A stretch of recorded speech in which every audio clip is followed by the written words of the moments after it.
Ano ko lang 'tong yung naiwan natin nung ano, yung video. Video, yeah. I hope okay na. You can start your presentation with a video muna, no? And then you proceed with the next topic. Okay. Pero ano ko lang, i-recap ko lang yung yung question. Yeah. Isang magandang question na naitanong sa akin, kung ilang voltage daw yung operating mechanism ng circuit breaker. Sinagot ko siya ng 125 volts DC. Okay? Isang maganda po yun. Okay? Dito na po tayo, no? Sa video. Okay po. The floor is yours. Okay? Again, good afternoon, everyone. Let's put our ears to Sir Jaime Ventanilla. Okay. ABP po to, no? Which is still very much in production. The design concept is... Malakas po ba? Hello? Naririnig po ba yung video? Yung audio, sir. Yung audio? Mahina? Opo. Yung ngungo.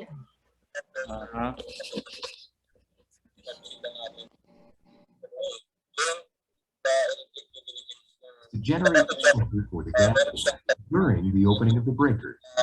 Yes. This approach eliminated the need for pressure storage system, blast valve, and a number of other problems. The parts include the stationary contact assembly,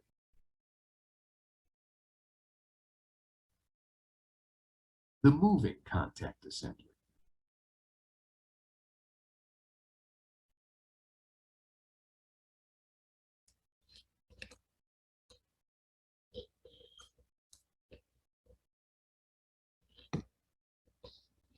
the puffer cylinder is part of the contact assembly.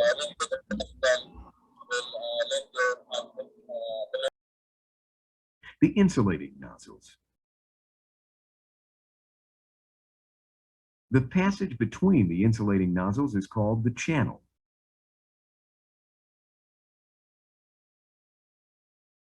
There are main contacts.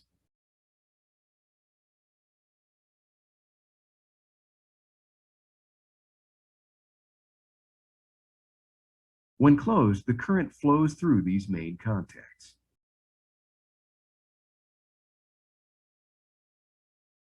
During the opening sequence, as the main contacts part, the current is transferred to the arcing contacts. This ensures that the main contacts are not degraded during fault interruption.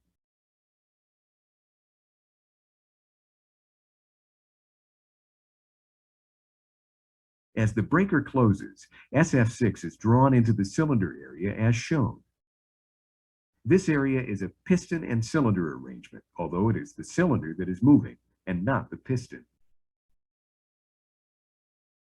The actual interruption process will now be illustrated. As the moving contact assembly begins to open, the SF6 in the cylinder is compressed, as indicated by the pulsating yellow. Then, as the contacts part, an arc is drawn. At roughly the same time, the high-pressure SF6 from the cylinder begins to flow and extinguishes the arc. In the latter stages, SF6 flows to the right, scavenging the arc area and providing fresh high dielectric strength gas to handle the recovery voltage requirements. To repeat, opening the contacts compresses the SF6 in the puffer cylinder. This compressed gas is then directed by the insulating nozzles through the channel so as to extinguish the arc. The at-rest pressure of the SF6 is in the order of 60 to 90 psi, while the pressure during interruption only rises to the order of 250 psi.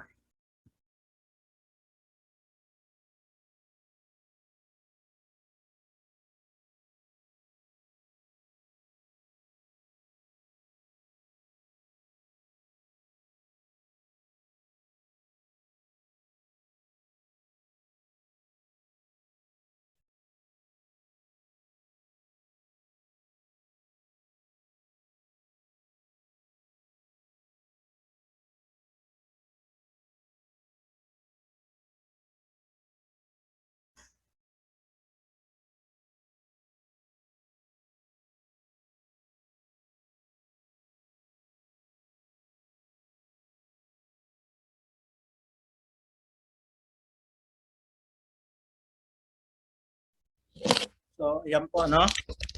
Ngayon, balikan po tayo sa ano, sa hello po.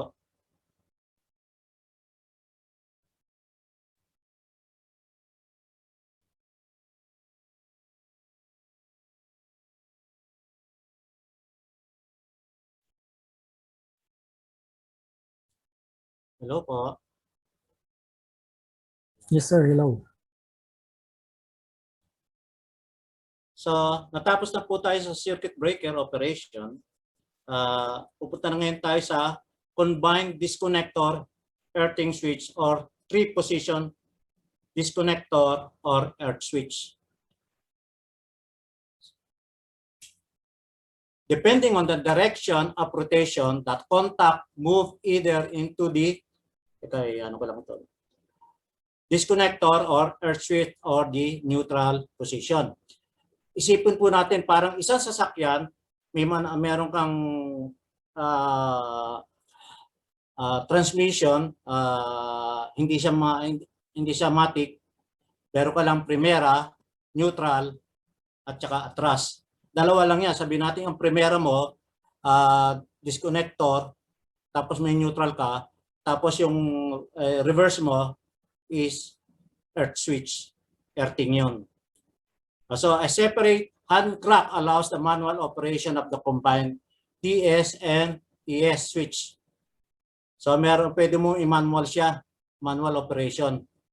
Kaya ginagamit namin yung manual operation, lalo na pag magawa na maintenance sa isang bay na yon. So DS-ES features different connecting variant. It can be equipped to be either a combined DS or ES switch or a disconnector or earthing switch. So sa isang makina, dalawa na kagad na pwedeng gawin, ano? So three pole of a bay are coupled mechanically. Kaya nabanggit ko sa dati, mayroon sa isang capsule, tatlo na yung ano roon, yung conductor, meron naman yung isolated phase na isang capsule, isang conductor. All three poles are commonly operated by one motor drive. One motor drive lang to. So, kung titignan po natin, ito kung tawagin namin yan, line isolator, line air switch, line isolator, maintenance earth switch, maintenance earth switch, bus isolator, and a bus isolator. Remember, we discussed before na double bus bar ang di-discuss natin. Yan yung luma. Ito yung luma. Ngayon, ito na ngayong bago, no? Ito may earth switch to, no? Fast earth switch to, kung tawagin. Wala siyang isolator. Nandito po yung isolator. Yung line isolator and line earth switch. Tapos yung 301Y, dito na siya napunta. Dito tsaka dito. Kung titignan niyo yung luma, wala. Yung bago, meron. Kaya eto, dito na dinala. Tigisa na sila. So DS, ES, combo, 3 position. The function of disconnecting switch and an earthing switch are combined in a 3-position switching device. The moving contact either closes the gap or connect the high voltage conductor to the mating contact of the earthing switch. So either the two. Kung open ang disconnector mo, nasa neutral siya, ang earth switch mo naka-open din dahil nasa neutral siya. So, kung binaba mo pa, nag-reverse ka, mapupunta sa earthing switch siya. Naka-close ang earthing switch. Integral mutual interlocking of the two function is achieved. So, meron na tayong interlocking na sa nangyayari sa 3-position. Noong araw kasi, nung wala pa yan, may nangyari aksidente dahil nagkulang sa maintenance. Akala nila, pati yung indicating lamp, sira din, indicating lamp na kung okay siya o hindi, kung naka-close siya, mag-iilaw siya, akala nila naka-open na yung disconnector, yung pala hindi, ano siya, earth siya. Yung interlocking din niya hindi gumagana dahil lumang-luma na yung substation. Kaya ayun, sumabog siya. So in neutral position, neither the disconnector contact nor the earthing contact switch is closed. Kahit disconnector or earth switch ay hindi siya naka-close kung naka-neutral position. The three poles of the bay are mutually coupled and all three phases are operated at once by a motor drive. Isa lang ang motor drive niya. So, ito naman yung combined air switch na tignan natin, ano? Ito yung disconnecting switch principle sa neutral position. Makikita po natin, yan. Ito yung sa earth, nandirito yung sa tawag dito, sa disconnector. Naka-neutral siya. Kung makikita nyo sa loob, wala, open siya rito. Walang connection.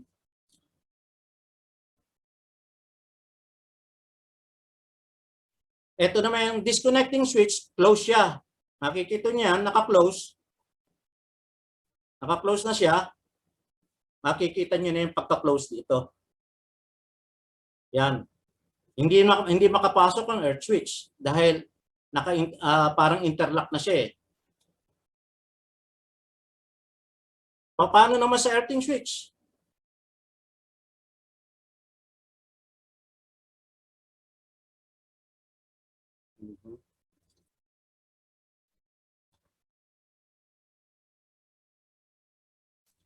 So earthing switch, ito siya. No, naka-neutral position. Wala siya, no? Pag inopen naman natin,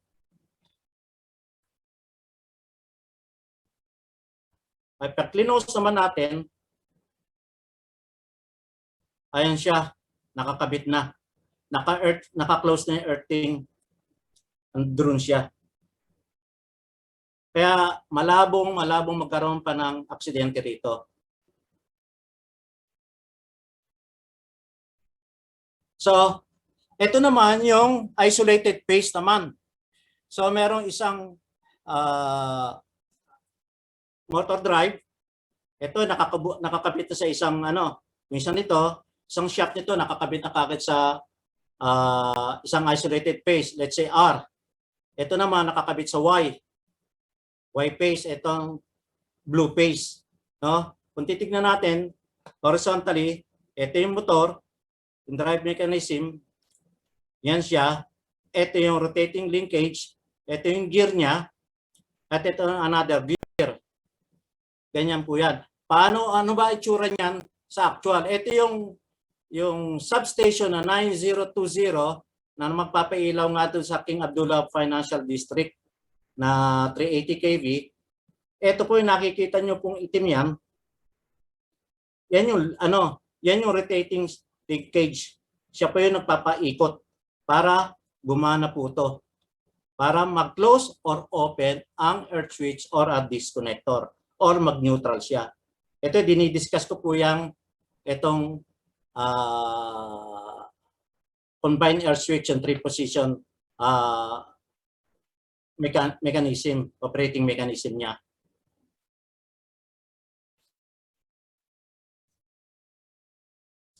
Ngayon, may tanong. How do you perform the contact resistance test for the circuit breaker during maintenance? Naka-off yung isang bay. Gusto niyo ma-test ang circuit breaker. Paano natin ma-test yan? Nakita naman natin yung circuit breaker naka-enclose yan. Hindi mo pwede mabuksan. Unless na talaga sasadyain mong buksan talaga. Pero para mag-test ka ng contact resistance test, kailangan mo mag-test. Kailangan mong i-test ang circuit breaker, yung contact niya. So may tinatawag tayong maintenance earth switch. Yung pinakita ko kanina sa inyo, ito po yung maintenance earth switch. Ngayon dito, ito, tsaka ito, or ito. Either of the two. Two maintenance earthing switch are provided across each circuit breaker to measure the contact resistance of the circuit breaker. Let's go here. Okay? Ang isolator mo, bus isolator mo, open, i-open mo yan, ano? Ito, dito, meron ditong isolator supposedly, no? Ito, i-close mo yan, i-close mo yan. From here, pwede mo na matest, tsaka dito, pwede mo na matest yung contact niya. Pwede mo na ma-contact. Unlike do sa outdoor circuit breaker, sa bushing pa lang niya, pwede na. Iakyatan mo lang yung bushing niya, makakapag-test ka na. May ilalagay mo na yung current tsaka yung potential, C1, P1. Sa kabilang side naman, pwede mo ng current tsaka potential, C2 tsaka P2. Pero ang tinatanong, in contact resistance, na intindihan na sinabi kanina, dalawa ang contact ng circuit breaker. Ano po yung contact ng circuit breaker? Main contact at arcing contact. Dito sinasabi, pag ginamit mo ito ginagamit namin sa medium voltage. Kunyari, ito ginamit mo, makukuha mo lang ang contact niyan doon sa main contact. Doon sa main contact, mare-register niya kung ilang micro-ohm ang ano mo diyan, makikita mo diyan. Pero, paano na may arcing contact? Nagkakaroon ba ng problema? Hindi natin alam. Kaya meron tayong test na ginagamit. Ito yung dynamic contact resistance test, measurement, DCRM, dynamic contact resistance measurement. Hindi ka naman bibigyan dito ng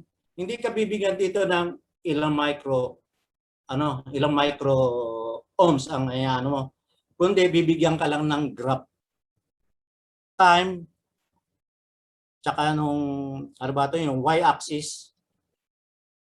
Bibigyan ka ron. Ito hindi ko pa nagamit eh. Hindi ko pa nagamit. Ito lang ang madalas namin gamitin doon sa medium voltage. Dahil wala kaming circuit breaker na malaki, no? At saka ang ginagamit lang namin ito. Hindi na namin consider yung arcing contact. For training purpose lang naman. Pagdating naman nila sa maintenance department, mabibigyan na sila dahil meron silang equipment na ganito. Matuturuan na sila ng ganito. Itong DCRM. So natapos na po tayo doon sa DSES. Fast earthing switch. Make proof high speed. Earthing switch. Bakit binigyan na masyadong importansya to? Okay? Incoming line. Ito, incoming line or feeder, cable termination sa cable ceiling end, point grounding switch, high-speed earthing switch is capable of closing against the rated short circuit making current of the switchgear. Ito po siya.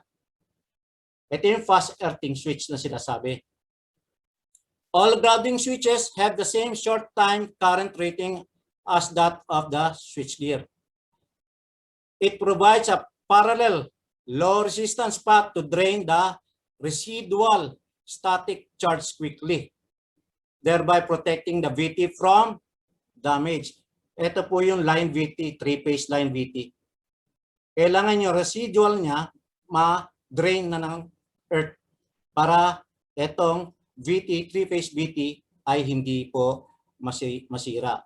Sa high-speed drive, usually a spring pa rin siya, and contact materials that withstand arcing. Itong contact niya para mag-withstand arcing siya. Frequently used at the connection point of the GIS to outgoing line. feeder line. Outgoing feeder, ito underground feeder. Pwede rin naman sa overhead. So it is equipped a motor spring mechanism with the capability to close 100 kA short circuit current at peak value. So natapos na po tayo sa fast earthing switch. Ito naman, partition insulator. Napaka-importante po nito sa GIS. Remember, we are discussing 132 high voltage na GIS. So, partition insulator. Dito po nakalagay yan. Isang compartment, isang compartment. Ito yung partition insulator. Kung 3-phase, ayan po sa isa. Kung single phase, tigi-tigisa po sila. Kung isolated phase, tigi-tigisa sila. The GIS is sectionalized into individual gas compartment by means of gas-tight partition insulator, or we call it gas-tight barrier. So, yung gas dito na SF6, hindi pwedeng humalo dito sa kabila dahil ito yung gas-tight barrier. So, hindi sila pwedeng mag-mix. Magkaroon ng arsing dito, hindi madadami ito. So, with this, the impact of extension or internal fault on the overall insulation is reduced to minimum. And control maintenance are greatly eased. All flanges connection are sealed by means of the age resistance O-ring. May goma po dyan. Nang banda rito yan, nakalagay banda rito, nakaikot yan. May O-ring yan. Napaka-importante po ng O-ring. So, due to the gas-tight design of the insulator, small amount of gas leakage between compartments can happen. However, a 0.5% per year leakage is permissible. So, 0.5% lang. Permissible siya. Support insulator. Ito naman yung support insulator. At tinatawag ko rito ang support insulator, gas through barrier. Ito po siya. No? Gas tight barrier. Yung gas nitong cable sealing end, hindi pwedeng pumasok dito. Okay? Yung gas ng VT, hindi pwedeng pumasok dito. Nakasara din. Ito yung gas tight barrier. Gas tight barrier. Ang gas through barrier, itong puti. So meaning, meron siyang isang butas. Ito sa isolated phase, meron siyang ganito butas. Sa 3-phase, magiging 4 yung isa butas. Ngayon, yung gas dito at ang gas dito, iisa. Pero yung gas dito at gas dito sa circuit breaker, hindi iisa, magkaiba sila. Pareho silang SF6 pero hindi pwede maghalo.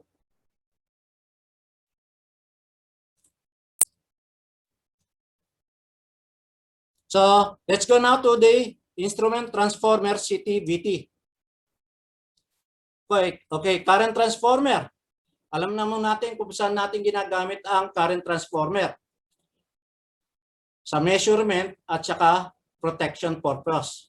So, yung primary side of the current transformer, insulated din po ng SF6. Makikita nyo, last time pinakita ko sa inyo, medyo bulky ang katawan ng CT compartment.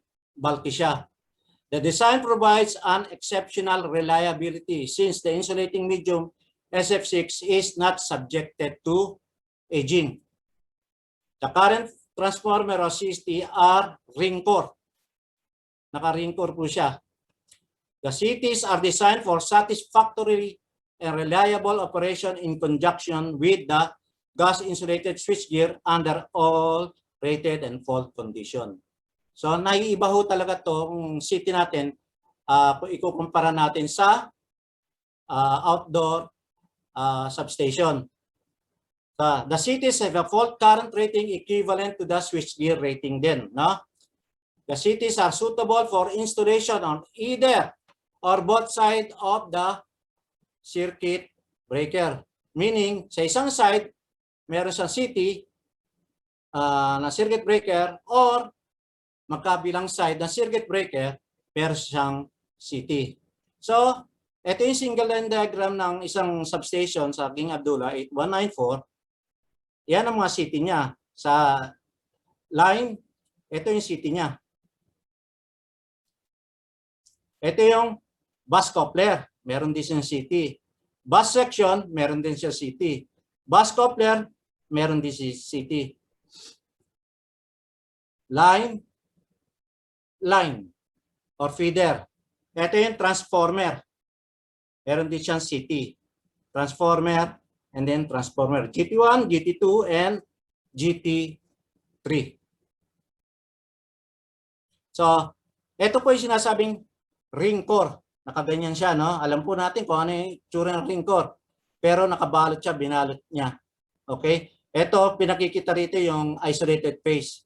Pero yung three phase na sa loob, medyo mas mataba siya.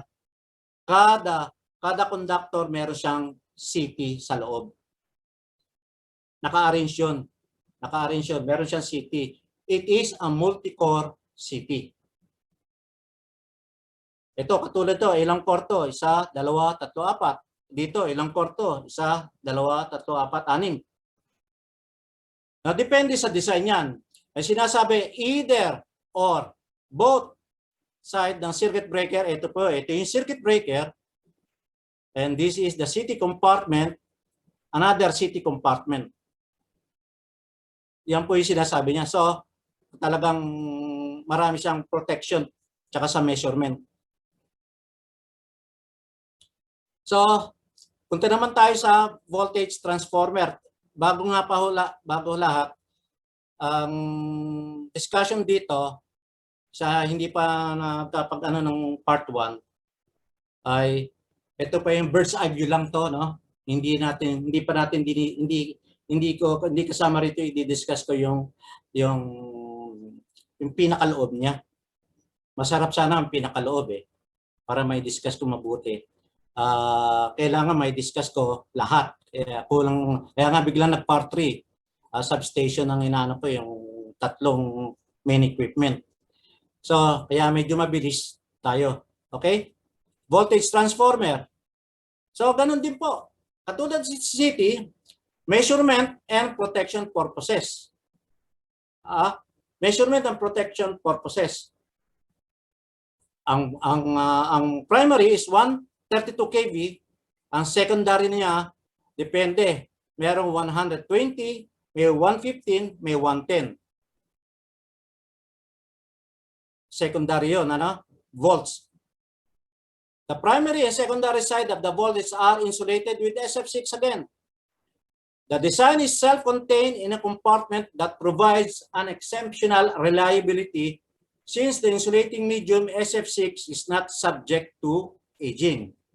It can be single-phase or three-phase inductive type with iron core located individual or common enclosure. Single-phase. Line sa feeder bay. Okay? Meron tayong three-phase. Meron tayong VT-RON. Kung isolated phase siya, tigi-tigisa siyang single-phase VT. Pero kung three-phase encapsulated siya, three-phase VT siya. Naka-three-phase VT siya. So it has a integral disconnect link to be hand-operated from GIS exterior. Pwede mong i-manual siya. Ginagamit lang namin. Ulitin ko, nagmamanual lang kami kung kami nagme-maintenance. Or separate disconnect switch with mechanical and electrical indication close open to provide disconnecting means for HV system or in the power cable dielectrics test. Okay? May power cable dielectric test dito. Kung makikita niyo yung pinakita ko sa inyo kanina, merong fast earthing switch, tsaka meron siyang GI sa kabila, VT sa kabila. I-open mo yung disconnector doon sa VT, i-open mo yung line disconnector, i-close mo yung fast earth switch, pwede ka nang mag-test ng dielectric ng cable. Secondary windings are terminated at the local control cabinet through a terminal box. Okay. Local control cabinet or local control cubicle. Kung tawagin namin LCC, local control cubicle. Mamaya discuss natin yung LCC, no? Meron yung VT doon. Ang VT, meron doon MCCB sa loob ng LCC panel. Meron doon MCCB miniature circuit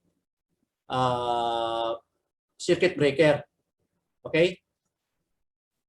Doon pag meron kaming ginagawa, pirmi naming ino-open ang VT doon sa VT secondary.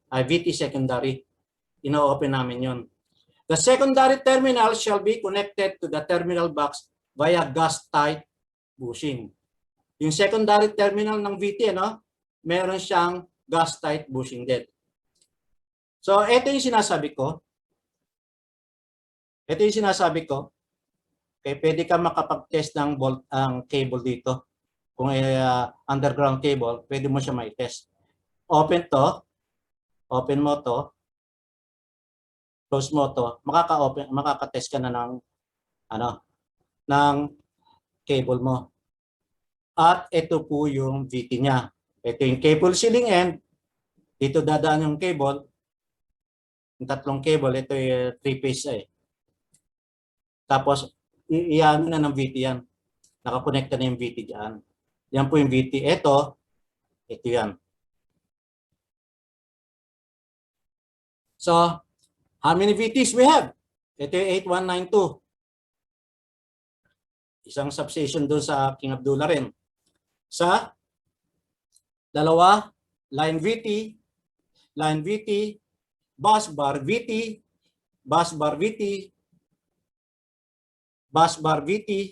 section A ito, no? Section B to, bus bar VT, line VT, and transformer VT, GT1, GT2, and GT3. Nagkaroon ng discussion sa amin dito nung araw pa. Ang naaprubahan, ito, ganito. Okay? Ganitong single line diagram inaprubahan. Okay? Ito yung sinabit ng contractor. Ang single line diagram kasi backbone niya ng project ng substation. Ito yung pinaka-backbone. Okay? So, nandiyan. Ngayon, nung nag-submit naman ng base design ng GIS yung manufacturer, in actual, etong VT mapupunta rito. Nandito siya. Dito, tsaka dito sa section B, nandito at nandito.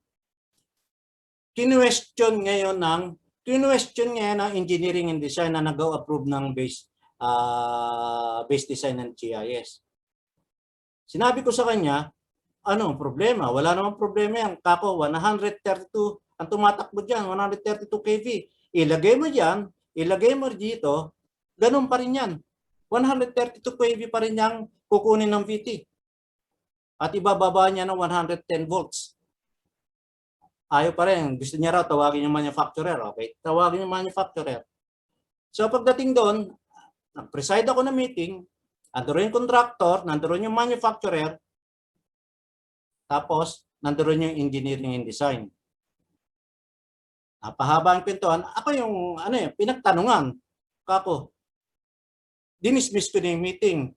Okay, natin yung meeting? Adjourn muna tayo. Nung in-adjourn na yung meeting, ang purpose ko rin, kalimutan na yan. Alam ko na ang sasagot ko dyan .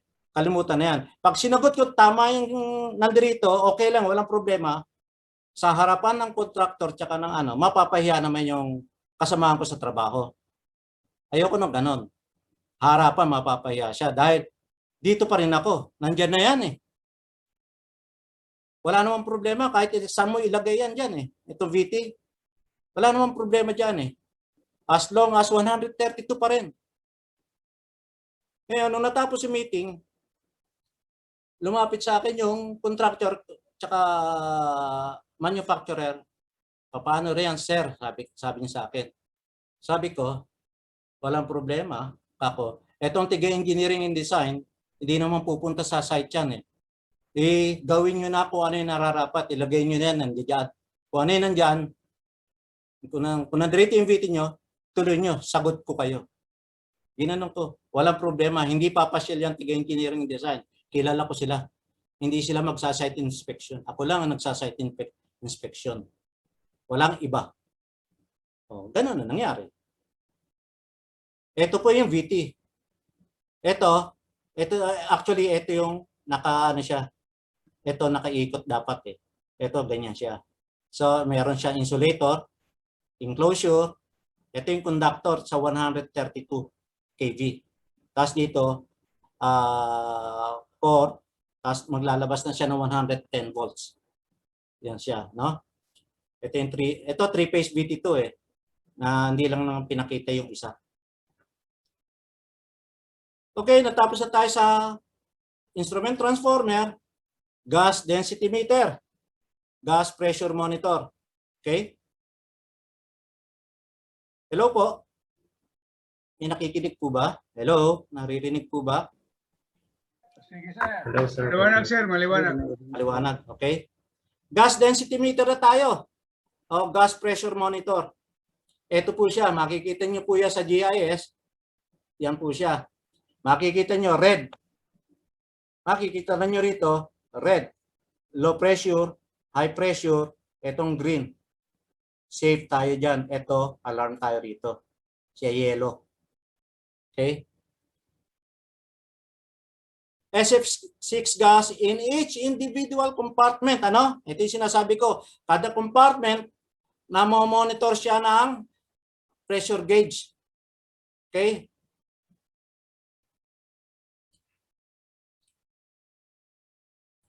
Suitable temperature compensated pressure gauge and two stages temperature compensated pressure, gas density continuous monitoring switches and relay to monitor the loss of SF6 gas leakage rate not exceed 0.5% per year compartment.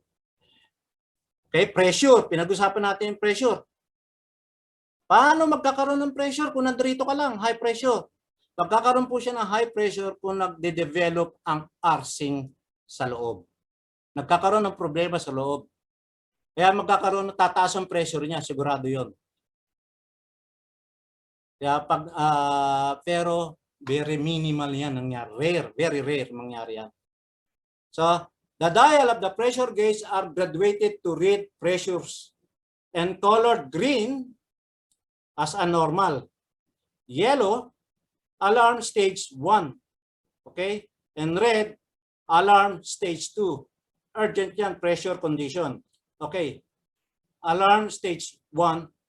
Alarm at 10% above minimum safe operating density. Okay? Bumababa na siya dyan. Nandyan na siya. Okay? Kailangan na, ang tanong, nung nakaraan may nagtanong, papaano namin malalaman na may nangyayari na para sa gas? Kasi sinasabi ko, dahil yung substation na walang tao talaga. Dahil through SCADA. Kako, ang nakakabasa niyan, mag-a-alarm dyan sa Energy Control Center. Kahit 150 kilometers away, dahil yung Energy Control Center sa bandang Riyadh, nandoon lang sa Riyadh mismo. Okay? Mababasa yan. Through SCADA through RTU. Mababasa na yan. Mag-a-alarm doon. So, ang ginagawa ng ECC, immediately tatawag na siya sa maintenance department. Si maintenance department, tatawagan niya yung division. Si division manager ng GIS. Division manager ng GIS. Okay? Tatawagan niya yan para saglitin ito. Chicken. Kasama na diyan yung switcher dahil i-off yan eh. I-off nila yan eh. Para mag-refill ng gas. Ngayon, kung stage 2 na, alarm in the event of gas density falling below the minimum safe operating limit, mag-lock out na siya. either bago siya mag-trip, iti-trip na siya mismo ng control center bago pa lumala. Okay? These alarms contacts are wired to the annunciator. Mag-a-alarm, annunciator niya in the respective GIS bay control cabinet. So itong annunciator nandoon din sa loob ng GIS. Okay? Tapos may connection din sa control room through RTU, SCADA, then RTU, then go to control center. Ito, para malaman natin gaano ang gas pressure ng bawat isa. Okay? Iano ko muna to, no? Baka mabasa nyo mamaya G12, puro G12, ano? Pag sinabi sa manufacturer, nilalagay nila G12. Pero meron kaming bay number. Ito sa manufacturer, bay number G12. Sa SEC, sa amin, meron kaming sarili namin bay number. Let's say G12, 1. Ito yung gas density meter niya. Ano nasasakop niya? Ito, gas tight barrier, gas tight barrier, gas tight barrier. Okay? Nasasakop niya yan. Yan ang nasasakop niya. G12-2, ito nasasakop niya. Ito yung monitoring system, gas tight barrier, gas tight barrier, gas tight barrier. Ganon din dito. Ito yung circuit breaker, ito yung CT, ito na yung VT, papunta na siya sa feeder or transformer. Okay? Gaano sa 132, no? Pinag-usapan natin 132. Ano ang gas density gauge ang kailangan sa kanya? Ito po siya. Yung asul, binigay ko na lang yan. Kinonvert ko sa PSI din. So, rated SF6 gas pressure.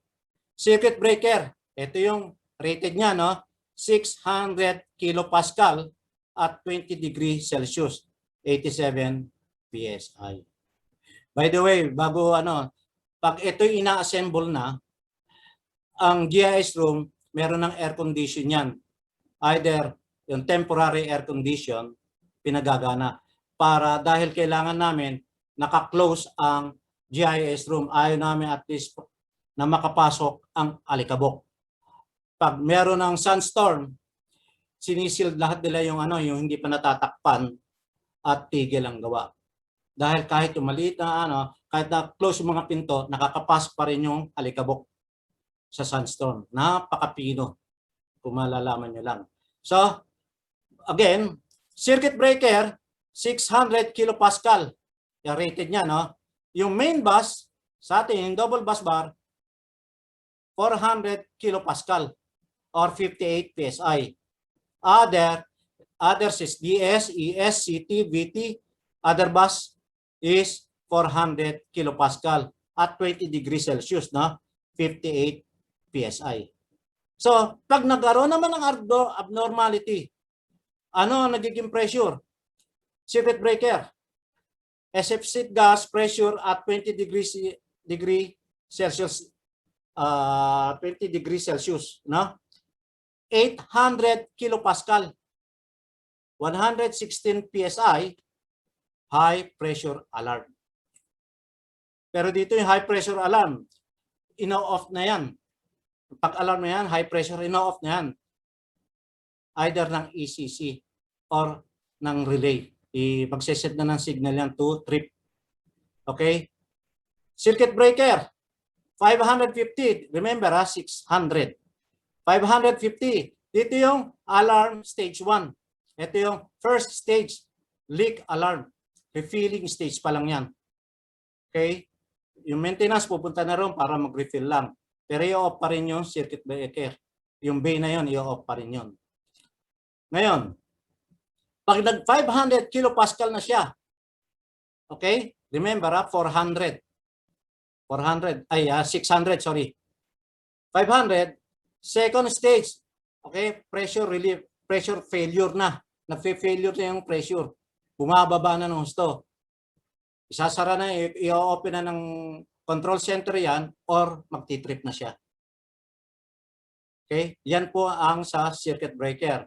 Others, di ba 400, 500 high pressure, 370 stage 1 refilling, 350 pressure failure na siya. Yan po ano. I hope malinaw po rito, no?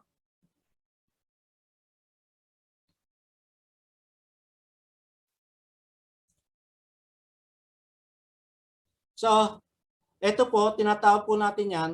Ito yung annunciator, ano? Kikita po sa inyo. Ang tawag po namin dito, gas filling port, no? Diyan po nagre-refill. Diyan po nagre-refill ng SF6. Diyan po nagre-refill ng SF6. So, basahin po natin to. Okay? Bay, G12. SF6 gas, pressure, low stage 1. Pag-alarm yan. Kung yan ang nangyayari. Number 2. SF6 gas pressure, low stage 1. Tapos, kasi sa ilang bay, no? Sa first compartment, second compartment, third compartment, fourth compartment, no? Ngayon, dito, SF6 gas pressure low stage 1, CB close, lockout. Okay? Ito low stage 2, CB trip, lockout. Yan po, makikita rin po natin DSES motor supply fail.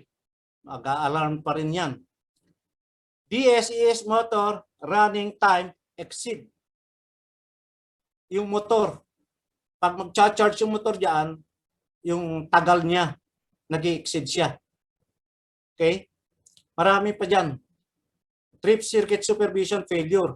Marami diyan. Ngayon, dito kasi pag dumating si maintenance, nabasa na yan, okay, i-acknowledge niya, pipindutin yan. 2 beses niyang pipindutin niya si acknowledge. Meaning, alam niya na, kunyari, ito yung nag-blinking, dumating siya, pumasyal, i-acknowledge niya na, tapos, i-reset niya na. Para yung control center, hindi na mag-iilaw-ilaw doon sa control center. Kailangan i-acknowledge na rin nila to ng tiga-maintenance.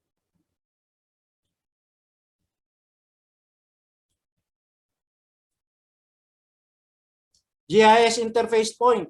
Ito yung discuss natin ng part 1. Ano ba yung mga GIS interface point? Ito yung mga koneksyon ng GIS papunta sa labas. Papunta sa labas saan? Overhead line, underground cable, transformer in order to ensure full compatibility. The design criteria for outdoor portion of the GIS bus duct leading to SF6 to air overhead line termination, SF6 oil transformer termination, or SF6 to underground cable. Ito, paliwanag ko ulit, no? SF6 to air, hindi lang siya overhead line. Hindi lang siya sa feeder or sa circuit. Pwede rin sa transformer. Yung pinakita ko sa inyo kanina, transformer, yung interface point, papunta siya sa transformer. So, meron tayo rito, overhead line feeder, either na sinabi ko, either the feeder or circuit, or meron transformer dito, may bushing, kukonekta siya dyan. Meron siyang transformer feeder, ito mula dyan hanggang doon sa transformer, may gas siya. Ang bushing nila nasa loob. Gas dito, oil dito. Cable sealing end, underground cable. Yan, dito gas to. Nasa loob niyang gas, tapos dito nakakonekta sa loob yung cable.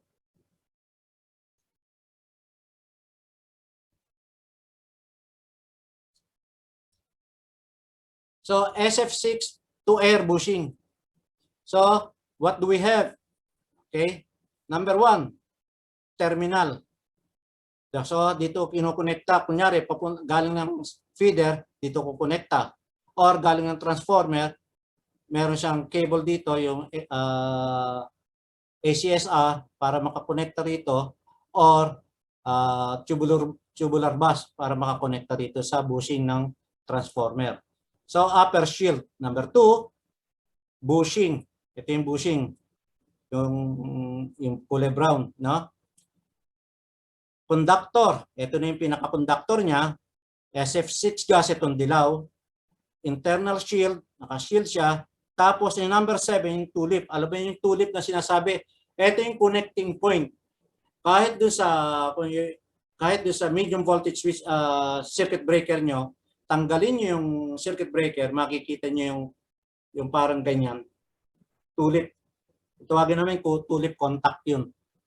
Okay? The SF6 air termination module enable the connecting of gas insulated switchgear to air insulated components or overhead lines by means of bushing, which is available either as a porcelain or a composite insulator. This termination is a combination of the angle type module and SF6 bushing. Ito yung SF6 bushing. SF6 air. Okay?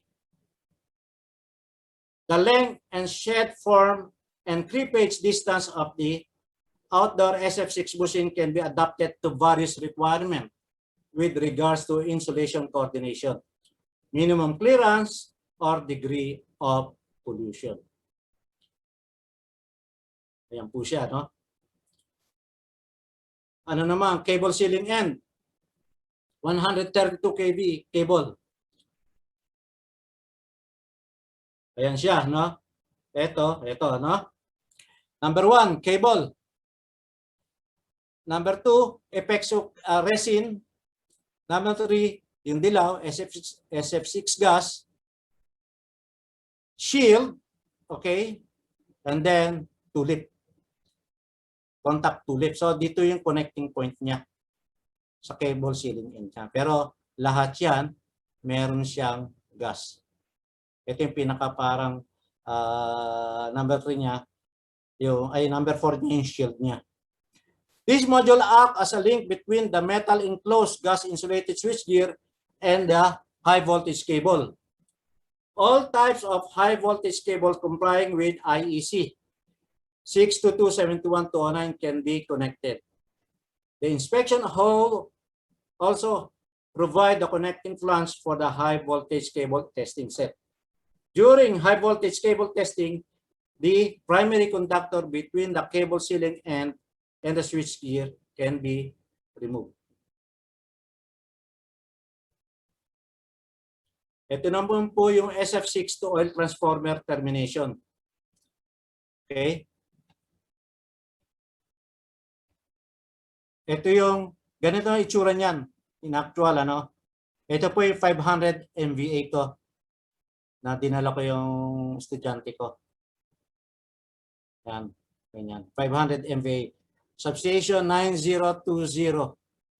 Na magsusupply ka doon sa apat na substation na ginawa ko sa King Abdullah Financial District.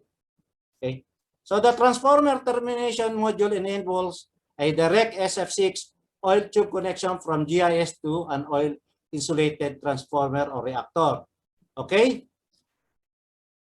Number 1, bellow. May bellow siya. Conductor. Number 2, ito yung pinaka-conductor niya. Number 3, SF6 gas. Ito yung SF6 gas, hindi lang ulit. Okay? Tulip. Ito yung connecting point nilang dalawa ng transformer at saka ng GIS. Tapos, transformer bushing. Ito yung pinaka-bushing niya. Tapos, 6 is ito yung pinaka-langis niya. Okay? So for this purpose, the transformer bushing must be oil tight, gas tight, and pressure resistant. Temperature related movement of the switchgear and the transformer as well as the setting of the foundation of are absorbed by expansion joint in the tube connection. So natapos na po tayo dyan sa interface connection. LCC na po tayo. Pasensya na po, mabilis ano? Each bay of the switchgear are provided with control cabinet for the local control and monitoring of respective bay component and placed in front or adjacent to the respective GIS bay. Ulitin ko po, no? Ang operator, hindi siya nag-operate dyan sa LCC. Doon po siya sa control room. Nandun po siya. Etong LCC, ginagamit lang to pag nagtetest yung pag nagtetest, nyari, nag-maintenance, nagtetest sila. Okay? Tinetest lang, pero na-isolated tong GIS bay na to. Okay? The control cabinet are freestanding, made of sheet steel and provided with lockable hinge door and door operating sides. The cabinet is composed of auxiliary relay, contactors, all necessary control switches, including the local of remote lockable selector switch. Interlocks, device, close and open push buttons, momentary contact type. The position indicator for circuit breaker, disconnecting switch and grounding switch, alarm, instrument, AC/DC supply terminals, terminal blocks, or multiple plugs for electrical connection to components, auxiliary power supplies, etc. Of the assigned bay, so as to facilitate full and independent control and monitoring of switchgear locally. Alarm annunciator are window type with a minimum of 10% spare. Ito, diniscuss ko na sa inyo kanina, no? Annunciator are provided for monitoring the gas density of each gas compartment, high gas pressure before operation of rupture disc. Bago mag-rupture disc, yung rupture disc, as high gas pressure, mag-a-announce na siya. Magbibigay na siya ng signal na mataas ang pressure. Operating mechanism failure, pump, compressor, excessive running. Meron po tayong operating mechanism na circuit breaker, ginagamit yung pump at compressor. Operation of breaker pole discrepancy and trip circuit failure and operating mechanism control circuit failure. So ito, katulad ng diniscuss ko sa inyo kanina yan. Yan din po yan. Okay? Wala na tayong dapat i-discuss dito. Yan po ang LCC, kung makikita nyo in actual. Katapat niyan, yung GIS bay. Makikita nyo rito, merong mimic. Mimic siya. Diyan sila nag-play o nagtetest ng maintenance, yung mga maintenance engineer at technician. Diyan sila nagtetest. Pwede rin sila mag-test sa control center kung gusto nilang gawin doon. So, mamaya na tayo sa pressure relief device. Ito pressure relief device, katulad ng sinabi natin, pag nagkakaroon kasi ng arcing, tumataas ang pressure. So, nagkakaroon siya ng mag-a-alarm muna siya, pero pag alarm hindi gumana talaga, may problema sa yung mga nagme-maintenance minsan kasi kulang sila sa tao kung tutusin sa dami ng substation. Ano? So, ito yung pinakabuong exhaust. No? Ito yung pinakabuong exhaust. Pero dito lalabas yung pressure. Bubukas yan. Ganon din dito sa number 9. Bubukas yan. Itong number 9. Protective cover. So, hindi ko na kailangan i-discuss mabuti ito. No? Busting of rupture disc due to overpressure for circuit breaker and for other compartment, both at 20 degrees Celsius at 1150 kilopascal and 1000 kilopascal respectively. Pero wag na sana umabot dito, kailangan annunciated na siya. na-announce na na na alarm na ang control center. Ito, maintenance access. Kailangan din po ito sa mga maintenance. Nilalagyan na po namin yan. May kanya-kanyang design siya. Minsan nandito sa harapan.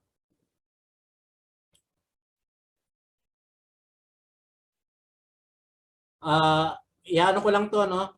Ito yung galing sa transformer papunta sa incomer. Ito yung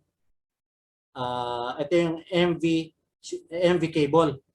630 about isa niya, no? 630 mm. Okay. From MV cable from LV side after transformer or 13.8 kV to incomer MV switchgear. Ito naman yung control LV, AC, DC, and communication cable. Nandyan. Pero yung AC, DC, nandito. Meron siya sa isang cable tray, meron siyang partition. Sa kabilang side, linalagyan namin ng partition yan. Sa kabilang side, AC, yung ano lang yung 220. Sa kabilang side, DC. So, tapos iba dyan, puro control cables na dyan, tsaka communication cable. Ito yung 132 kV cable. Yung feeder. Ito yung mula sa transformer, papuntang MV switchgear incomer. Ito, nakikita nyo buhat ng box na to. Mamaya, explain ko rin sa inyo yan. Ganito maglagay ng grounding system. Kunwari, ito yung sambung building, no? Huwag nyo nang tignan to. Ganyan po. Sa bagay, hindi po namin trabaho to. Trabaho ng support facility o CSD. Sa CSD, mayroong mga electrical din at mechanical. Sa mechanical, yung HVAC, okay? Yan, sila ng ground rod. Tinetest nila yung soy. Tapos yung welding nila. Naka-mat sila. Tapos, lalabas lahat yan. Paglalabas sila ng mga grounding cable. Tapos, i-connect nila sa bus bar. Paiikutan nila ang buo building sa labas, sa loob ng building, sa transformer area para maglalagay sila niyan ng bus bar na connecting point ng ground para ma-connect natin yung equipment natin. So, ito po yung illustration natin, ano? Let's say, ito na-discuss ko yung yung paano basahin yung feeder, ano? Let's say 2 substation. Substation 8042, substation 8065, luma na po to. Ito 22 years ago, ito ewan ko, mas matagal to. Okay? Pag makakonekta sila, no? Mag-fit sila. Pag nandito ako, magbabasa ako, hindi ko babasahin na substation 8065. Babasahin ko siya, feeder or circuit 8065A. Bakit A? Nasa section A siya. And then, feeder 8065B. Nasa section B siya. Paano kung nandito ka naman? Babasahin mo naman yun. Kung nandito ka, hindi mo babasahin ng substation. Kundi babasahin mo siya ng circuit or feeder 8042A or 8042B. Ngayon, 8065. Magkakaroon ngayon ng bagong substation. Normally, ganito ginagawa in, out. In and out. So, naging 4 ang feeder niya. Actually, marami rin feeder to, no? Marami rin pumasok dyan. So, kaka-up. Puputulin, papasok dito. Old cable, new cable. Old cable, new cable. Kaya papasok din siya. Ganyan mangyayari. Paano namin itetest yan? May old cable na. 25 years. Pag high potential test, baka masira to. No?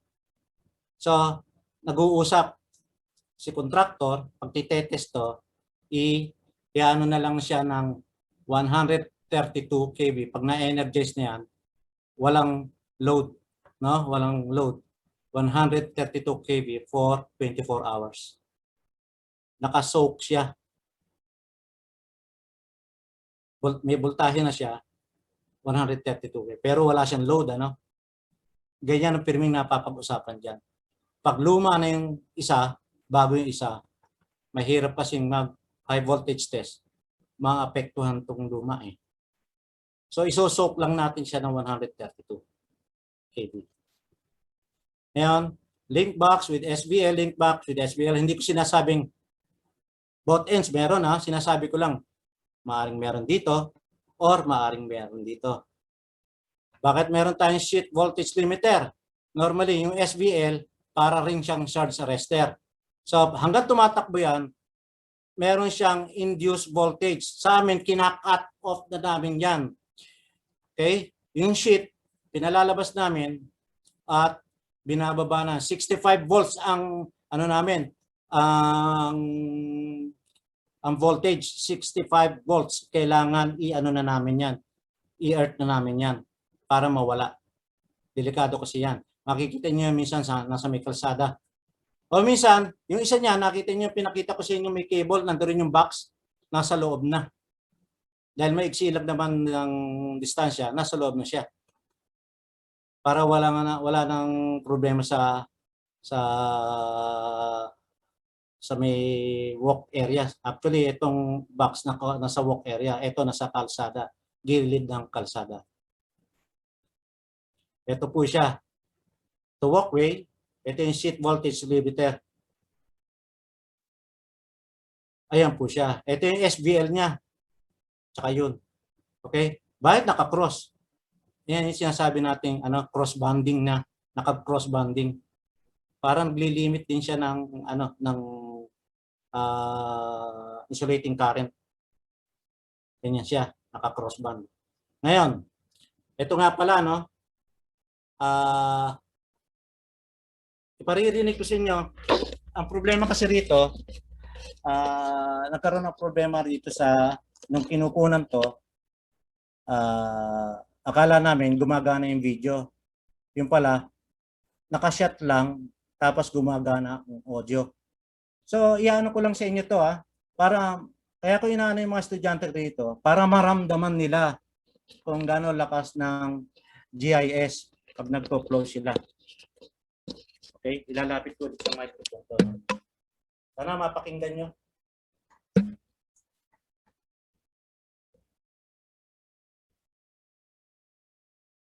Three. I energize the filter bay. Number one, I open F switch 301.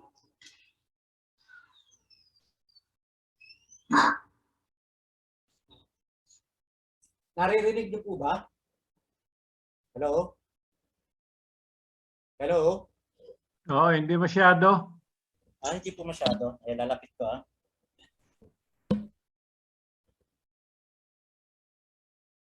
I will open F switch 301X.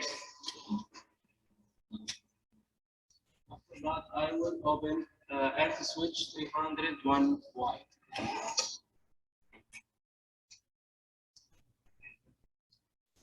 Confirm bus isolator 306 open. I will close bus isolator 304.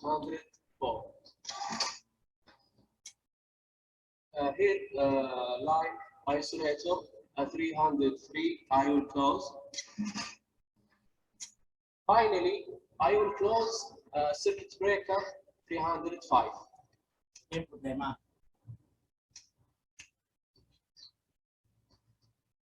Why? So, meron isa sa isang substation, isang substation, 380 kV substation.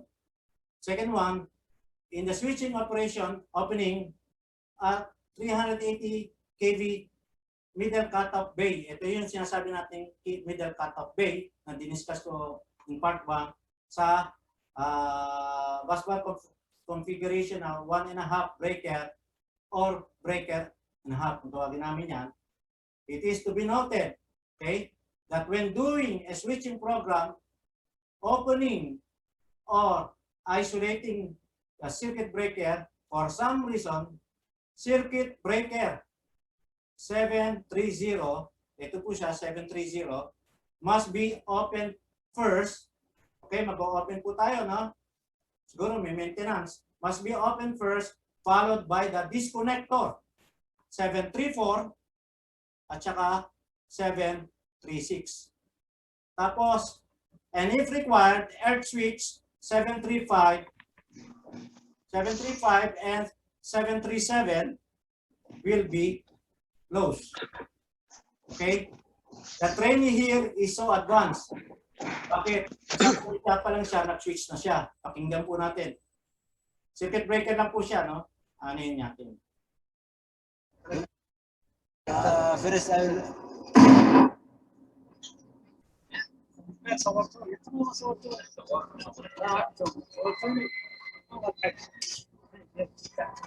Narinig po ninyo yun? Narinig po ninyo yun? Hello? Oo naman. Okay. Malakas ano? Malakas ang putok ng circuit Hindi breaker. masyado, pero Malakas po. linigan. Ah, ano po? Hello? Ito naman, mag-o-open siya. Yun din.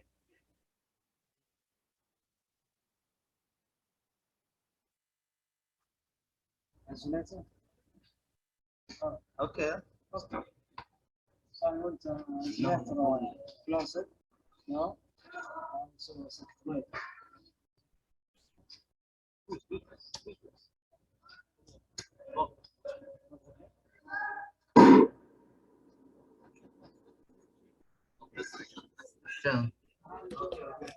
Okay po. I hope na napakinggan niyo po 'yun, ano? Hello? Wala yata tao. Yes po. Opo, opo. Okay. So, ito po yung overall, lipat na po tayo. Ito na po yung overall na substation, isang substation na 8193. So, GT1, GT2, GT3, GIS room, relay and control room, 13H switchgear, 13H switchgear, 13H switchgear, telecom room, battery room, FF200, FM200 pa yung ginagamit namin noon 10 years ago. So, RMU, auxiliary transformer, 2 sets. Reactor capacitor, 3 sets. So, ito po, pupunta na po tayo sa transformer. GT1, GT2, and GT3. Grid power transformer, okay? GT1, GT2, GT3, ito yung GIS room. Tanong ko po, ano po ba to sa transformer? Pwede nyo sagutin po to. The microphone nyo po. It is connected to conservator tank pipe. Through pipe. Buchholz relay. Sino pa ho meron? Buchholz relay. Sino pa ho mga nakakaano nito? Meron pa ho bang iba? Sabihin ko sa inyo kung ano to. Pero hindi po to Buchholz relay. Mukha lang siyang Buchholz relay. Kaya baka umakyat kayo sa ibabaw ng transformer, meron nakita nyo Buchholz relay kagad. No? Minsan, power transformer ang sinasabi ko, no? Hindi yung 2 MVA, dahil parang wala siyang nito eh. No? Hindi po siya Buchholz relay. Mamaya explain ko sa inyo kung ano po to. So, ito yung transformer na ginagawa namin. Ito yung King Abdullah na ginagawa nila, no? Pag natapos yan, ito itsura niya. Pero hindi po siya to. Kaya nyo, wala yung building. Kumuha lang ako ng picture sa amin sa ibang projects. So, we will not discuss here the windings, DGA, conservator of main tank, Buchholz, bushing, etc. Why? Dahil sanapon ako rito sa 1 year na po akong nag-ano rito, sumasali sa webinar, napapansin ko, yung i-discuss kong to, medyo hindi na bibigyan ng discussion. Puro etong DGA, winding, conservator. Kumbaga, ano na tayo dyan eh. Sanay na tayo dyan eh. Di ba? Sa mga eskwelahan pala at saka sa webinar natin. Tsaka sa planta natin, sa ano natin, sa pabrika natin. Nakikita natin to. So, i-discuss ko po ito. On-load top changer. Ito hindi masyadong nabibigyan ng importansya, pero napaka-importante po nito. Yan po, on-load top changer. Yan po ay nasa loob ng transformer. So, siguro alam nyo na kung ano yung top changer, ano? Karamihan sa inyo. Pero ito yung on-load top changer, alam din po ninyo, yung iba dyan nakakaalam. On-load top changer. Yung iba, mga estudyante, medyo nabasa lang siguro or what something. Okay? Dinidiscuss ko rito sa mga training ko about this one. On-load top changer. Maraming klaseng on-load top changer. So, on-load top changer. A top changer is a device fitted to a power transformer for regulation of the output voltage to required levels. Ito po. Iisahin ko na po siya, no? Yung output level, no? Output level, let's say itong dinidiscuss ko is 132 primary, 13.8 kV secondary. Let's say nag-supply na siya, malayo na. Nag-supply na po siya, lumabas na siya ng substation. Nag-supply na. Di ba pag maraming load, madalas bumababa. Pero ano ginagawa? Naglalagay pa rin ho tayo ng AVR. Medium voltage AVR sa labas. Minsan naglalagay pa rin tayo ng capacitor bank para maano yung power factor niya. Just to increase the voltage at the end. Dahil talagang bababa siya. Bakit? Dahil nga meron sa dami ng load, lalo-lalo na meron siyang non-linear load pa sa ngayon. Sa dami ngayon ng non-linear load. Tsaka resistance, tsaka inductance. Kaya yan ang mga nagpapababa. Ngayon, aasa na lang po tayo sa aasahan na lang po natin yung AVR do sa medium voltage AVR do sa dulo. Siyempre, hindi. Kailangan i-maintain pa rin natin mula sa source. Ito, yung OLTC alter the turn of transformer. Ina-alter niya yung turn, pinagpapalit-palit niya yung turn ratio of the transformer on the system by altering the number of turns in one winding of the appropriate transformer. It is located in the high voltage winding. It is a make before break. Okay? You have to make it first before you break. Kumontak ka muna bago ka humiwalay. Concept. The most active moving accessories of power transformer is the on-load top changer. Aside from fans, motors for off-off, ano ba yung off-off? Oil, fan, air, oil, kalimutan ko na to. Off-off, motorized. Yung oil niya, sinicirculate by oil. Okay? Meron on-off, off-off, off-up. Ito by motorized to. WTI, gumagana yung needle, tsaka OTI. Yan, gumagalaw sila. Pero hindi natin napupuna. Ito, masyadong galaw-gaw itong OLTC na to. Masyadong magalaw yan. So, dito, ina-alter niya, no? Ito yung 13.8 kV, secondary. Ito, ina-alter niya yung voltage. Pag nandito, okay, gusto niyo pumunta rito, top 2, top 3, top 4, top 5, and go, so forth and so on. So, ito yung reactor. Pero hindi natin di-discuss yung reactor. Ito yung transition impedance. Mamaya sasabihin ko sa inyo. Ito yung switching. Okay? Vacuum switch. Vacuum switch, no? Ito yung bypass. Mamaya, explain ko sa inyo lahat yan. Diverter switch. Okay? Ito po yung diverter switch. Ito lang po, no? Hindi po to. Ito po yung diverter switch. Diverter switch are installed in the tap changer oil compartment. Tap changer, no? Oil compartment. Oil compartment ang tap changer, hindi po oil compartment ng main tank. Which separate the tap changer oil from the oil of the transformer main tank. Puno po ng langis yan. Okay? Kung ang circuit breaker nyo po ay oil tap, ang insulating medium tsaka arcing medium para mawala yung arc ay oil.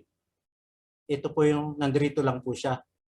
Tapos, the diverter switch of tap changer are equipped with arcing contact.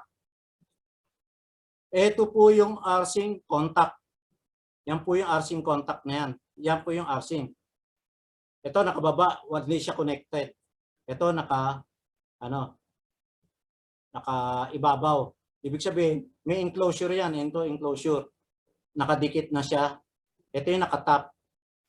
Ito ngayon, siya ngayon. Siya yung gumagana. Ito, malapit na siyang gumana. Kung gusto mong palit, dito siya. Papalit siya rito.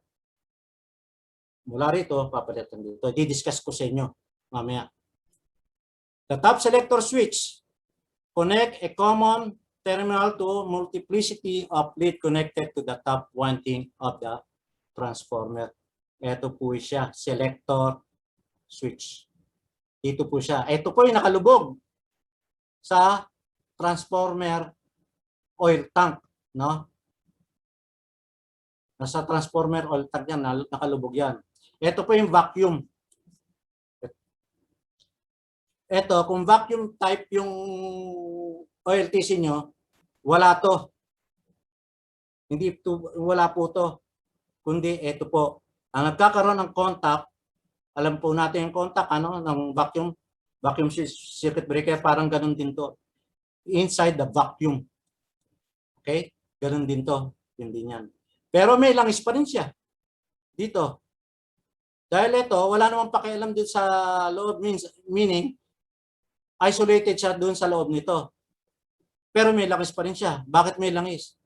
For insulation purpose only. Not for arcing. Dahil vacuum na nga ang ginagamit natin. Insulation oil. Ito, langis pag vacuum tap, malinis yan, matagal. Matagal na malinis. Hindi katulad ito. Ito ay nagkakaroon ng arcing, yung oil natin, madaling dumumi.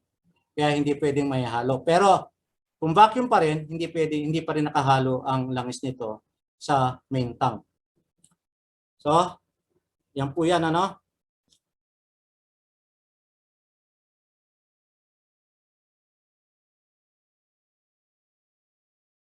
Two types of OLTC. Katulad na sinabi ko, oil type. So, diniscuss ko na yan. Arc quenching siya.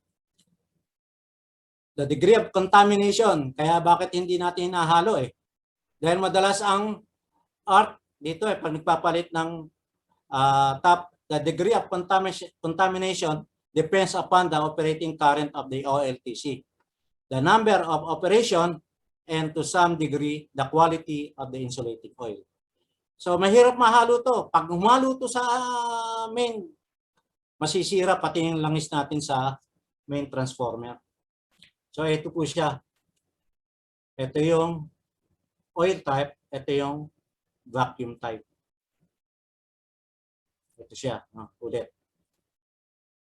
Vacuum type, in-explain ko na sa inyo, no? Itong vacuum type, hindi basta-basta nasisira yan. Mas maganda ho kasi ito eh. May kamahalan lang, ano? May kamahalan lang. Ayan siya, no?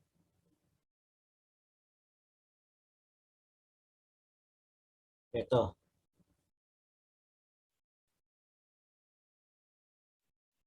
So the tapping is provided at the HV winding of the transformer because high voltage winding is wound on the low voltage winding.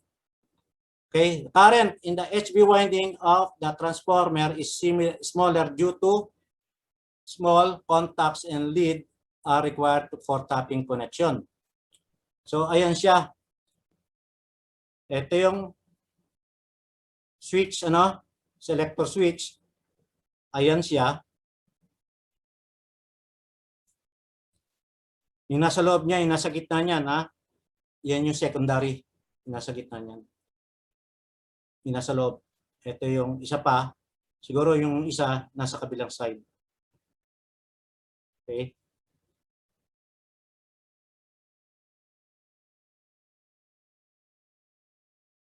So transition impedance. Ito yung sinasabi ko kanina. It is a form of a resistor or reactor. Consists of one or more units that are bridging adjacent taps.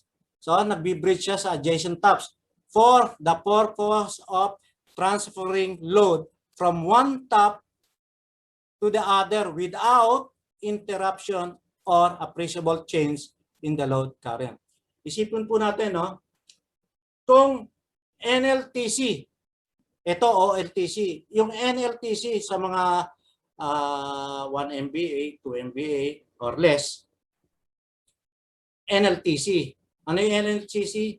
No load tap changer. Gusto mo mag-change ng tap, i-off mo muna siya. Mag-change ka ng tap. Ang tap niya, if I'm not mistaken, 1 to 5. 3 yung pinaka let's say 13.8 ang ang dito, primary niya. 2 and 1 pataas ang voltahe, 4 and 5 pababa ang voltahe. Ganun po yan, Dito naman, on load tap changer, hindi natin mapupuna na nagpapalit na sila ng tap dahil hindi natin mapupuna na nagbi-blink yung ilaw natin.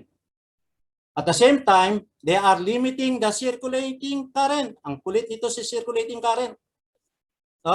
For the period of milliseconds when both taps are used. Explain ko sa inyo mamaya yan. So we have the resistor type. Ito yung nasa loob ng transformer. Ito yung reactor type. Ito hindi namin ginagamit sa central. Sa tinagal ko sa projects, substation projects, minsan hindi kami nagkabit ng ganito. Puro ganito. Okay? So, may explain ko sa inyo, Okay. Makikita ko muna. Okay, MTS. MTS. I hope na maanuhin nyo to, tandaan nyo to. MTS. Tap selector contact. Main path. Ito yung main path niya, Ito siya. Isa, dalawa. Isa, dalawa. Isa, dalawa. Kaya lang na kinuha ko ito sa isang video Okay? MSB, main switching contact, vacuum interrupter. Ito po siya. Vacuum interrupter. Main siya, Ito po siya. Yan. Pinalaki natin. Ito po siya. Okay? The main switching contact, main path. TTS, tap selector contact, transition path. Ito siya. Transition path. Alin siya rito? Ito po siya, Yan siya. Transition path. Alam po natin kung ano ibig sabihin ng transition, Sandali lang. Sinasabi niya. TTV, transition contact. Ito po siya. Vacuum pa rin yan. Nasaan siya rito? Ayun siya. Dito, ito siya. Transition contact. Sliding takeoff contact. Ito siya. Okay? Tapos, yun siya,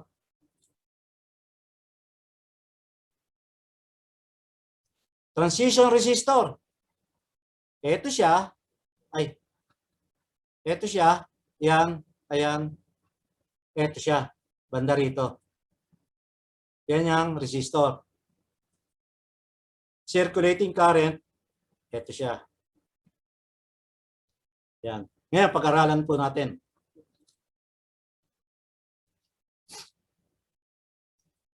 Paano siya mapunta rito? Okay? So, let's say, top M, pupunta siya sa isang top M plus 1 or 2. Okay? Top 1 or top 2. Gusto niya pumunta ng 2. Gusto niyo dalhin siya sa 2. Okay? Let's say, bumababa yung voltahe. So, kailangan siyang mag-change ng top. So, eto kikilos. Sabihin na, naka-close siya, no? Yung MSB niya, tsaka TTV niya, naka-close. Under siya. Mapupunta siya lang dito. Pero close pa rin. Pareho pa rin ang voltahe. Siya pa rin. Mababa pa rin yung voltahe sa secondary. Yung 13.8, hindi na 13.8. Ngayon, mag-o-open siya. Si TTV mag-o-open. Bakit mag-o-open? Malapit na siya pumunta ng TTS. Malapit ng si TTS, malapit nang pumunta sa top, second top. Okay? Pumunta na siya sa second top. Ano pa rin ang voltahe niya? Yung dati pa rin. No? Mababa pa rin. Mababa pa rin yung voltahe niya. Iko-close ko to. Pag close ko to, magkaiba na siya ng voltahe. Di ba? Dahil nag-change na ng turn ng winding eh. Nagbago na ng winding turn. So, nag-change na siya. Ano mangyayari dyan? Pag close ko to, magkakaroon ngayon ng circulating current. Diyan ngayon magtatrabaho ang transition impedance, either the resistor or the reactor. Kung ano po ang meron po kayo. Sa amin, resistor. Okay? So, linilimit niya po yung circulating current. Para mawala yan, mag-o-open na itong MSB. Ito, mag-o-open na ito. Mag-o-open. Okay? Mag-o-open na po yan. Tapos gagalaw na, papunta na rito. Naka-open pa rin. Ayan. Tapos pupunta na. So, by the way, pag nag-open to, iba na yung voltahe. Bumalik na siya sa 13.8. Nabigay na yung nararapat na voltahe sa sekundaryo. So, 13.8 na siya. Dahil hindi na siya rito eh. Open na siya eh. Dito na siya. Nataas na natin yung voltahe. Ngayon, ito open. Okay? Papasok ngayon siya rito. Open pa rin. Tapos, tsaka natin i-close. Tapos, 13.8 na siya. Ganyan po. Yan, napaka-importante ng transition impedance dahil dito sa pangyayaring ito. Dalawang different voltage level magsasama. Okay?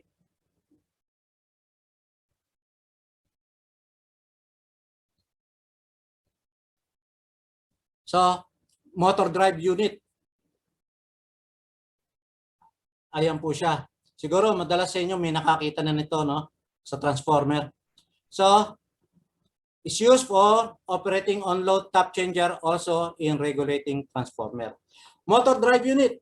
Meron dyan local and remote. Pag kayo gumagawa lang ng nag-maintain kayo ng transformer, linalagay natin to sa local para ma-manual na ikot nyo. Ma-manual ikot nyo yan. Okay? So, it works by adjusting the operating position of a tap changer to the individual operating requirement. Ano yung individual operating requirement? Na step voltage. Ano naman to step voltage? 1.5% step voltage. May explain ko rin yan. The motor drive is started. Bago gumana to, bago kayo makapag-change stop,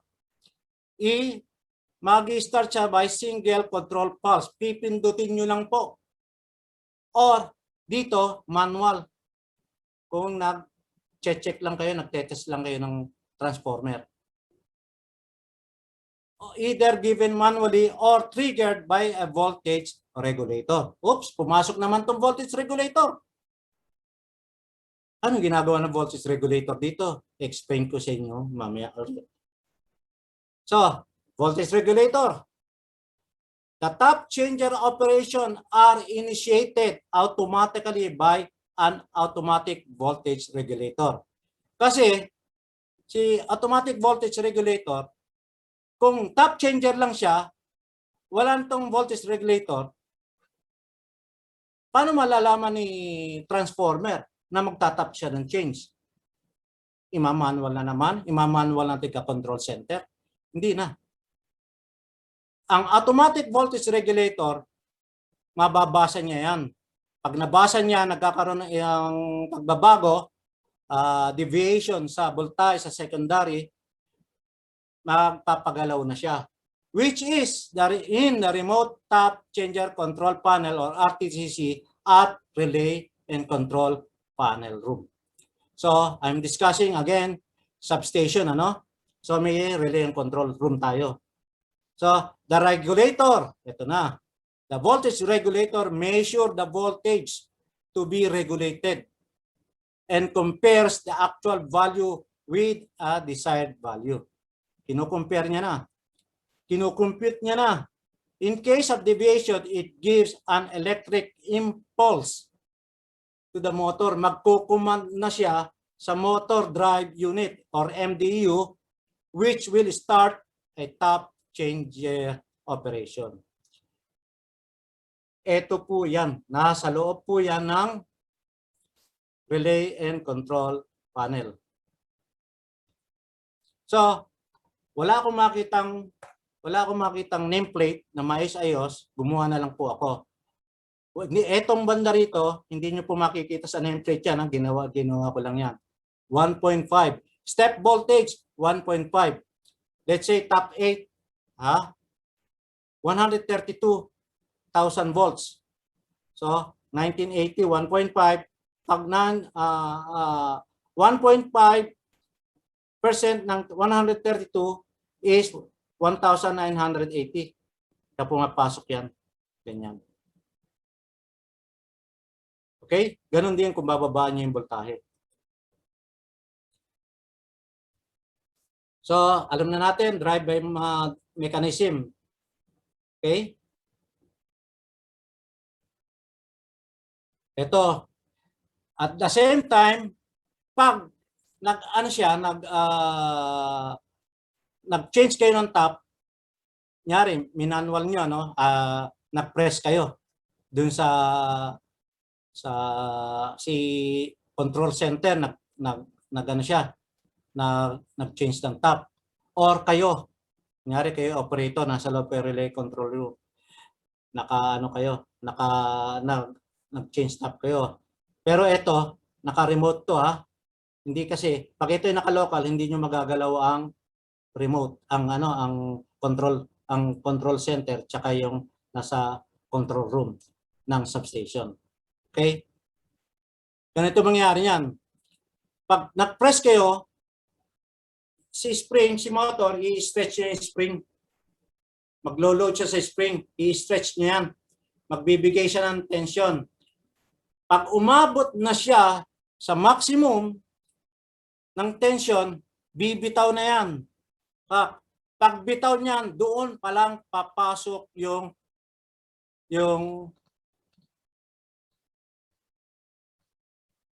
eto, from 1 to 9. Doon pa lang siya magtatrabaho. Doon pa lang siya magtatrabaho. From 1 to 9.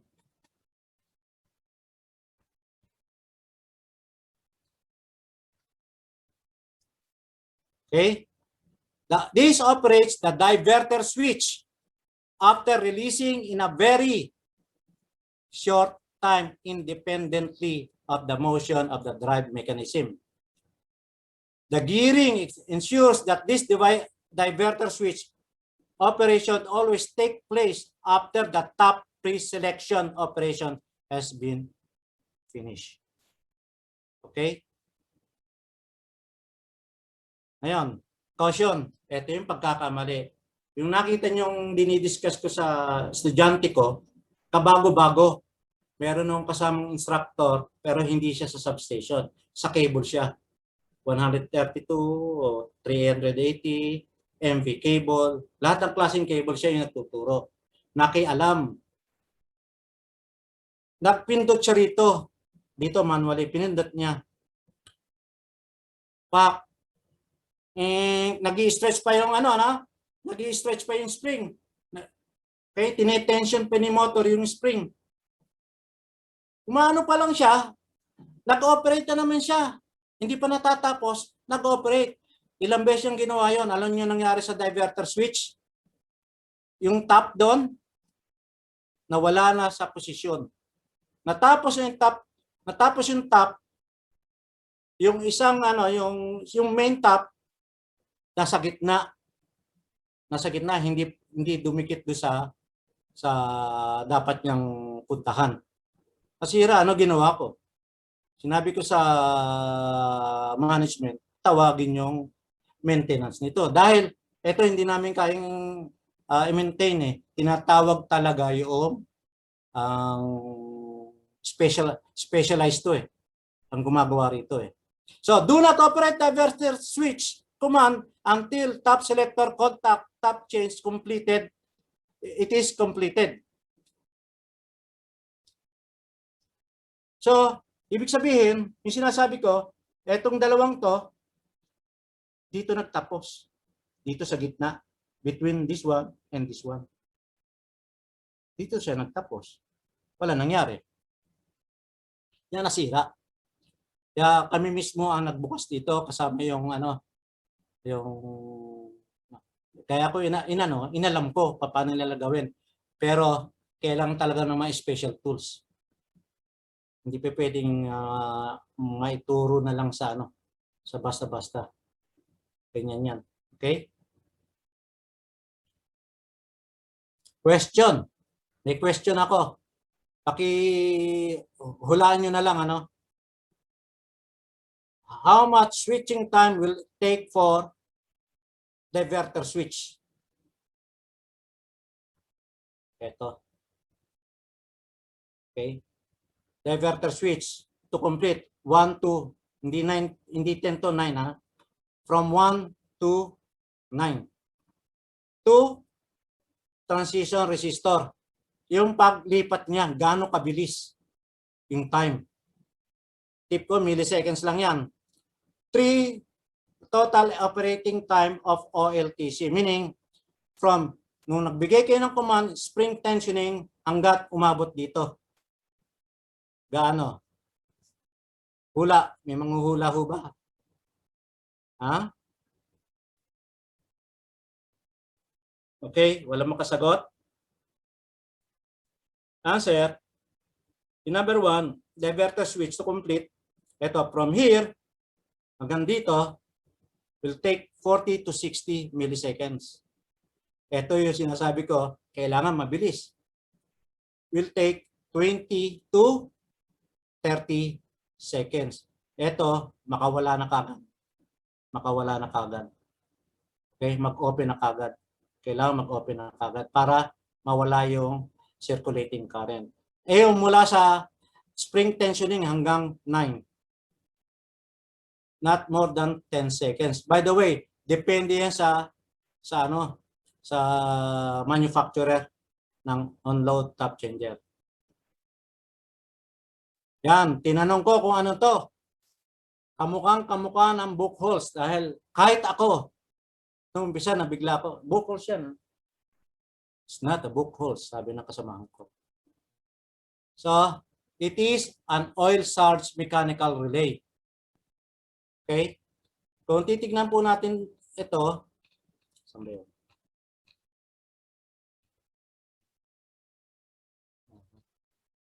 Mahirap ipakita. Doon sa umpisa yun So, oil surge mechanical relay. The oil sa Buchholz relay, pinag-uusapan doon yung gas na pumasok, doon na-accumulate na gas sa loob ng main tank ng transformer. Yan po yung Buchholz relay. Kasama na yung pag nagkakaroon na ng abnormality sa loob talaga, yung pressure ng oil lalabas. So dalawa. No? Mapupunan niyo sa akin, ang Buchholz relay, madali ko siya maano kung siya nakakonekta sa tank, main tank. Tapos diretso papunta siya conservator tank. Tsaka meron parang dalawang ping-pong ball dito, pero cylindrical. Yan. Yung isang ping-pong ball dito para sa gas, yung isa rito para sa pressure ng oil. Pero ito, yung oil salts relay, mechanical relay, purely oil. Purely oil. Conservator tank. Okay? May sariling conservator tank to. The protective oil surge relay is used to protect the malfunction developed inside the on-load tap changer. It is installed in the pipe between OLTC head and oil conservator ng diverter switch or the OLTC. Oil conservator ng OLTC, hindi po na oil conservator ng main tank. Okay? Any malfunction builds pressure which leads to increased oil flow. So, pag nagkakaroon na siya ng pressure, dahil ginagamit natin kadalasan oil tap, ano? Hindi vacuum tap, oil tap. So, naluluma, nagkakaroon ng yung madaling masira yung oil. Yung dielectric strength ng oil, madaling bumaba. Kaya kung hindi natin yung maintenance, sasabog yan. Magkakaroon ng pressure pag nagkaroon ng tap change. Magkakaroon ng pressure yan. This protective relay triggers the tripping circuit. Yan po. Okay? When the oil flow exceeds the specified limit, thus making the transformer to be turned off and contain the damage to the OLTC and transformer. Oil salts relay is fitted with special reed switch. Okay, reed switch naman siya, which assure rust-free contact even after decade after installation, thereby is alert for operation. Ayan po siya. Ito po yung reed switch niya. Magkaiba po yan sa Buchholz relay. Although, ang size niya, compare sa Buchholz relay, medyo maliit lang siya ng konti. Maliit. Siguro 80% ng size ng Buchholz relay. Yan yung OSR. Yan po siya. Papasok ang langis. Pag pumasok ang langis, magkakaroon ng pressure, yung pressure oil, tapos ito, bababa to. Dahil ito po yung switch, no? Sinasabi natin na reed switch. Bababa yan, no? Pag bumaba yan, magkakaroon na ng contact yung reed switch. Ito po yung reed switch. Ito yung isa, ito yung dalawa. Pag bumaba yan, magkakaroon na po sila ng contact. Pag nag-contact na, trip. Magti-trip na po yung circuit breaker ng transformer.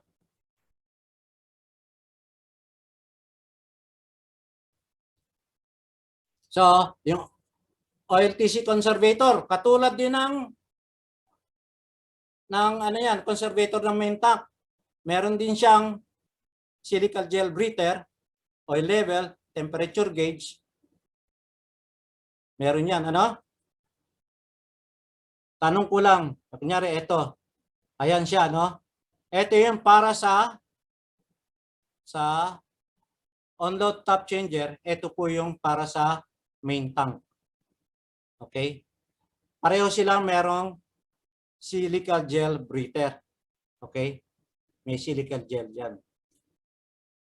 Mapupunan nyo po ba? Ano yung napupunan nyo po dito sa dehydrating breather na to? Sa ibaba. Ano yung napupunan nyo? Mapupunan nyo po dyan yung langis. May langis na nandiyan. Bakit po may langis? Katulad ho rito sa main. Bakit po may langis? Para saan po yun? Para po yung dust galing sa labas, hindi na makapasok dito. Hindi na pa makapasok sa conservator tank.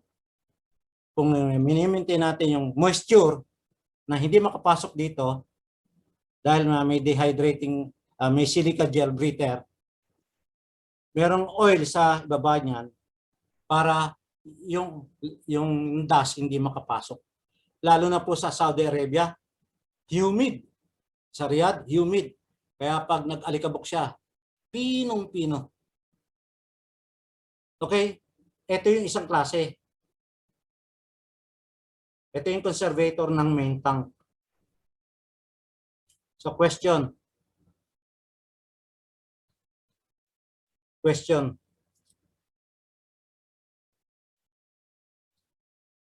Merong OLTC to. Bakit hindi ko makita yung conservator tank dito ng OLTC? Pakisagot. Sino po pwedeng sumagot dyan sa ano? Kung alam nyo, meron pong nakakaalam kung nasaan? Okay, ako na po sasagot. Yung conservator tank ng OLTC, ito, dito sa loob nito may partition. Maliit na partition. Yung partition nito para sa OLTC. Langis ng OLTC. Pero hindi siya pwedeng humalo sa langis na nandito sa ng conservator tank ng main tank. Nasa loob po yan. Okay? So, dyan din po nakakonekta yung OSR, oil salts relay. Nandito banda yung oil, tapos may pipe. Katulad din po ng Buchholz relay. Nandito. Okay? Sa specification namin, transformer shall be provided with a conservator having two separate compartment. Two separate compartment. Compartment for OLTC, compartment for main tank. Or, sorry no? Tama. Or two independent conservators for the main tank oil and the OLCT diverter switch oil. Yun po yun. Okay? Yung ito po, sorry. Transformer shall be provided with a conservator having two separate compartment. Sa isa nito, meron dalawang compartment yan. Isa sa OLTC, isa sa main tank. So, ganun na po, no? PRD. Katulad din yan, ito yung ibabaw ng OLTC, may PRD rin dyan. Pag nag-pressure siya, pag ito umangat, yan, makikita niyan, tumaas, nag-release na ng langis yan dyan. Lalabas yung langis dyan. At pag yan umangat, trip. Lockout siya. Trip na siya. Yan, minsan makikita mo, ito, ibang design, tataas yan. Pag ito tumaas, aangat yan. Ibig sabihin may nangyari. Ganyan-ganyan din po ang sa pressure relief device ng transformer. Iba tawag pressure relief valve, PRV or PRD. Parehas lang yan. Ganon din po, may spring. Pag may pressure, pag mataas na ang pressure ng OLTC oil, aakyat siya dahil may nangyayaring abnormality sa loob, ano? May nangyayari. Kaya pag hindi na pag hindi naglaro yung OSR nyo, yung oil salts relay, eto na. Normally, kahit saan, kahit sa transformer, bago mag-trigger to, nauuna yung Buchholz relay. Ganon din dito, nauuna yung OSR bago mag-trigger to. Pag nag-trigger yan, kahit sa transformer tank, ibig sabihin malala na. Sobrang lakas ng pressure. So, ang pressure niya, available in the range of 4 to 30 PSI. So, yan po yung explain ko na sa inyo of the pressure. Anong oras na po? 4:08. Pwede pa ako ng 30 minutes ha? Before question and answer. Ma'am? Wala si ma'am.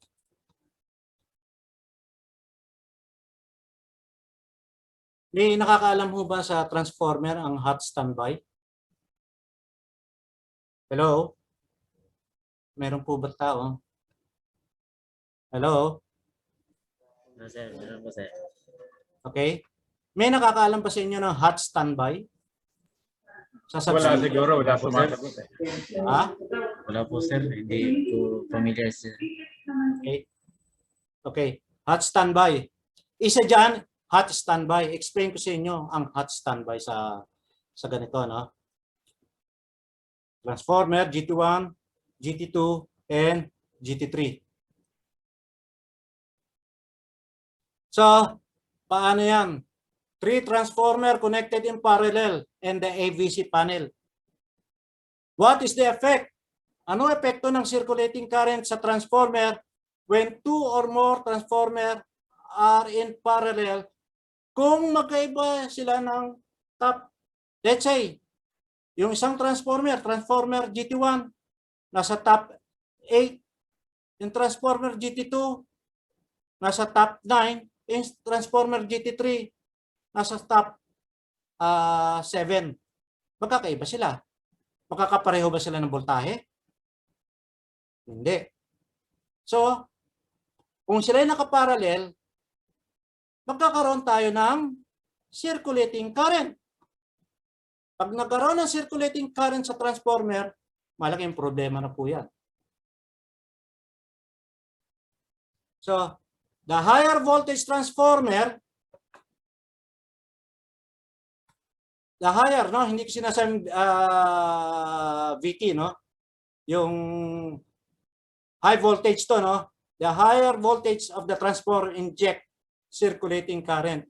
Let's say, in dalawang transformer, GT1 and GT2, tapos GT3. Okay, in dalawang transformer muna tayo. Yung isa nasa top 8, yung isa nasa top 9.